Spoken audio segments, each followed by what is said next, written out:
যার নাম বললো ভাষাই আন্দোলন।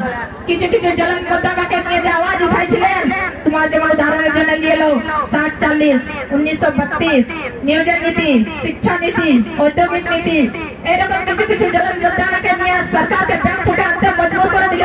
আজ কোন সংসদ বিধায়ক করেছিল? কে কোন একটা বিনা সত্তায় কোন বিনা পাওয়ারে থাকে আর সরকারকে জমিন স্তরে আনতে মজবুর করেছে? তা আমাদের হক অধিকার আছে না?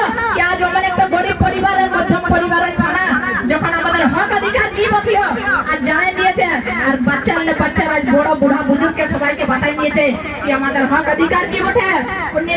2024-এ এরপরে আমরাও খেলা করবো আর এরাকে দেখাবো একটা জনতা পাওয়ার কি হয়, একটা জনতার ভোটের দাম কি বটে।